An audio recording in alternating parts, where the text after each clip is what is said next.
জীবনে ঝামেলা যতই থাকুক চিন্তা করলে বেড়ে যাবে, ধৈর্য ধরলে শেষ হয়ে যাবে।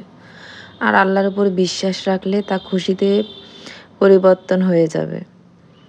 ধৈর্য মানুষের জীবনে অনেক বড় একটা ভূমিকা রাখে। আসসালামু আলাইকুম everyone, welcome back to my channel দেশি ব্লগ চ্যানেলে সবাইকে স্বাগতম।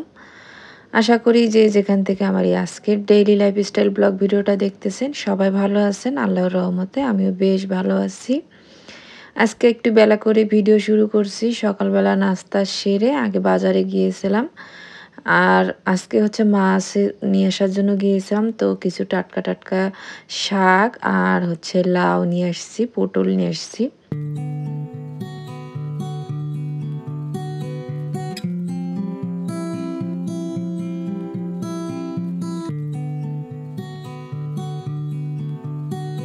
সবজি বের করে খালাকে দিলাম, খালা ওগুলা সব কেটে কুটে দিবে। আর মাছগুলা আমি এখন নিজে হাতে পরিষ্কার করব।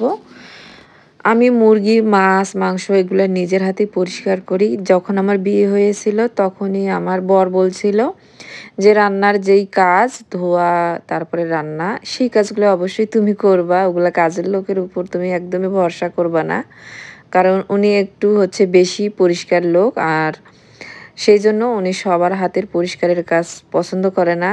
আর আমি কিন্তু অনেক কাজ ওনার কাছ থেকে শিখেছি, যদিও উনি রান্না পারে না। তারপরেও আমি খুব ছোট বয়সে এই বাসায় বউ হয়ে আসছি, তো সে জানতো যে আমি কিছুই পারি না।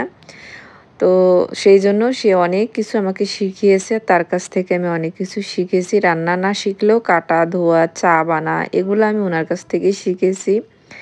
আমার মনে আছে আমার যখন বিয়ে হয়, তো তারপর প্রথম যখন আমার শাশুড়ি মা হচ্ছে মেয়ের বাসায় বেড়াতে গেল, তখন তো সব কিছু রান্নাবান্না আমাকেই করতে হবে। আর আমি কিন্তু সেরকম রান্নাবান্না শিখে আসিনি।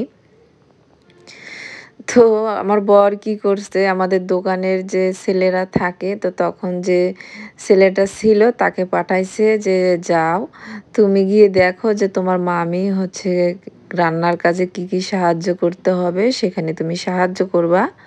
তো আমার শ্বশুরবাড়িতে তো প্রথমে কাজের লোক ছিল, পরে আমার যখন বিয়ে হয়ে গেল তখন আর আমাকে কাজের লোক দেয়নি, কাজের লোক ছেড়ে দিয়েছিল।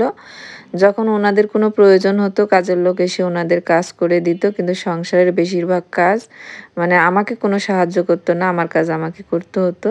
তো সেই কারণে পরে যখন আমি একটু আমার জায়গাটা তৈরি করে নিতে পারছি, তখন আবার কাজের খালা আমাকে দিয়েছে আর কি, আমার বর।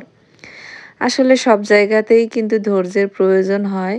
ধৈর্য ধরে থাকলে একসময় না একসময় সব কিছু নিজের আয়ত্তে চলে আসে। বিশেষ করে যেটা আমার পাওয়ার সেটা আমার কাছে আসবেই। হয়তো একটু হ্যারাসমেন্টি হয়, অনেকে হয়তো একটু হ্যারাসমেন্টি করে। কিন্তু শেষ পর্যন্ত আপনার জায়গা আপনি পাবেন। ওই যে বন্যার পানি আসে না? বন্যার পানি এসে সব ভাসিয়ে নিয়ে গেলেও নদীতে সে যে যতটুকু পানি থাকার দরকার শেষ পর্যন্ত ততটুকুই থাকে। উপরন্ত যেটা আসে সেটা কিন্তু ক্ষণিকের জন্য আসে, আর ক্ষণিকের জন্য এসে ভাসিয়ে দিয়ে চলে যায়। তো সেই রকমই আসলে সব কিছুরই আমার হচ্ছে অভিজ্ঞতা আছে।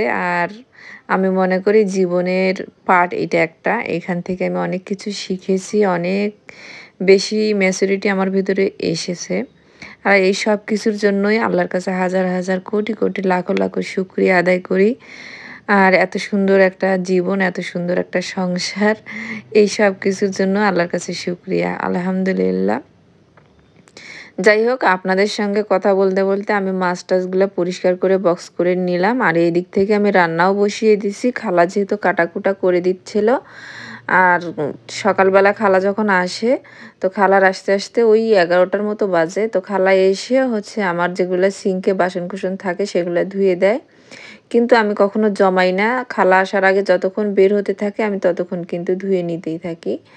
তো তারপরেও তো অনেক কাজ থাকে, সেই কাজগুলাতে যে সাহায্য করে এতেই আমার অনেকটা আরাম হয়। বিশেষ করে ঘর মোছা, আরও অনেক কাজ থাকে, বাথরুম পরিষ্কার করা, সেই দরজা জানালা পরিষ্কার করা, মানে অনেক কাজ খালা করে। যেমন আমি কিন্তু ডাস্টের কাজ করতে পারি না, আমার অনেক বেশি অ্যালার্জি হয়।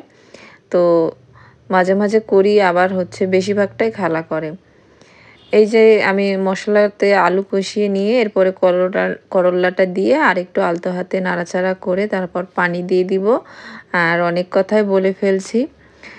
আসলে এগুলো তো কোনোটাই মিথ্যা না, সবই তো সত্য। তো সেই জন্য বলতে গেলে খারাপ লাগে, বাট পরে ভাবি ঠিক আছে কোনো ব্যাপার না। এরকম আমাদের বাংলাদেশের অনেক নারীর জীবনে এর থেকে অনেক কঠিন পরিস্থিতি যায়, আবার নরমালও যায়, অনেকে অনেক ভালোও থাকে। আমিও ভালো আছি, খারাপ বলবো না।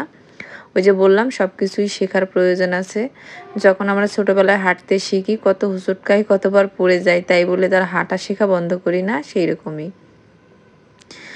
এই যে রুই মাছগুলা এগুলা হচ্ছে আমার বরের জন্য করতেছি, কারণ উনি সব ধরনের মাছ খায় না। সাইমও সব ধরনের মাছ খায় না, রুই মাছ খায় শুধু।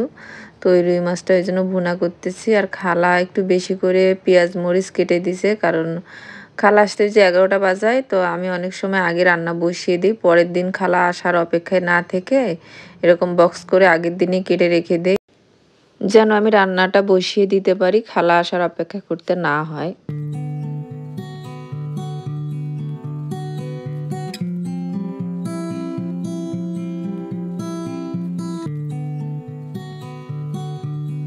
আচ্ছা, আজকে তো আমি হচ্ছে বাজার করছি, আর মাছ বাছার পর কিভাবে আমি পরিষ্কার করে একেবারে ৭ দিনের জন্য রেখে দেই সেটাই আপনাদের সঙ্গে শেয়ার করলাম।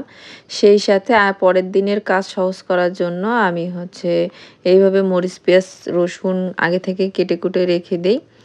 আচ্ছা, এরপরে কিন্তু আমি আর ক্যামেরা অন করিনি, কারণ হচ্ছে সুমার বাবা চলে আসছিল, তো আর ওনার সঙ্গে হচ্ছে কথা বলতেছিলাম, তারপরে কাজও করতেছিলাম, তো সেই জন্য আর ক্যামেরা অন করিনি।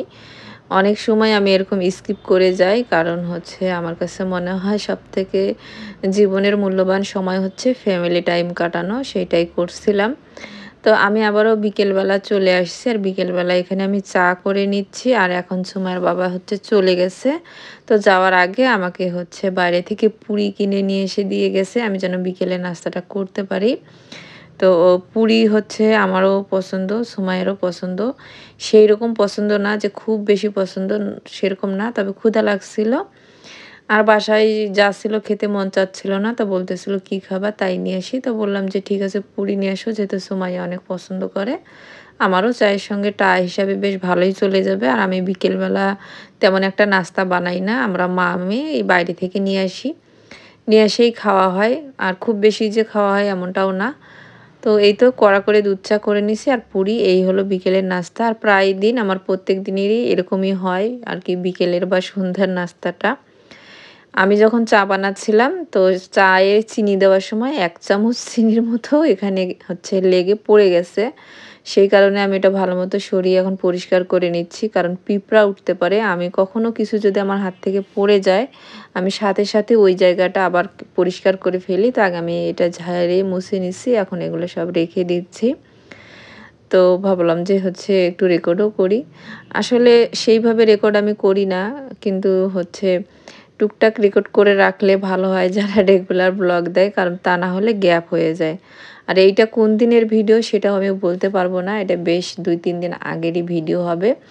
আর আমার এই নতুন ফোনটা থেকে এই কিবোর্ডটা যেটা আছে সেটা থেকে আমি ঠিকঠাক মতো আরকি এডিটও করতে পারতেছি না। মানে ডেসক্রিপশন যে বক্সটা আছে সেটাও সাজাতে পারতেছি না। এখান থেকে আমার অনেক সমস্যা হচ্ছে কাজ করতে। তারপরেও আমি দিচ্ছি।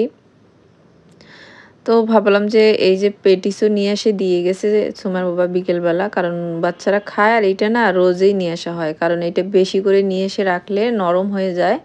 এইটা প্রত্যেকদিন নিয়ে আসলেই বেশি ভালো। কারণ এটা তো প্রতিদিনে বানায়, তো যখন এটা গরম, গরম নিয়ে আসা হয় এটা ক্রিসপি থাকে, খেতে বেশ ভালো লাগে। আর ২-৩ দিন হয়ে গেলে ওইটা হচ্ছে খেতে ভালো লাগে, কিন্তু একটু নরম হয়। যেহেতু এটা পেটিস, এটা তো আর বিস্কিট না, সেইজন্য। তো ওইজন্য রোজ নিয়ে আসা হয়। আর ইদানিং এটা ভালো লাগতেছে, এজন্য রোজ নিয়ে আসা হচ্ছে। জানি না কতদিন ভালো লাগবে। যখন ভালো লাগবে না তখন আবার অন্য কিছু নিয়ে আসা হবে।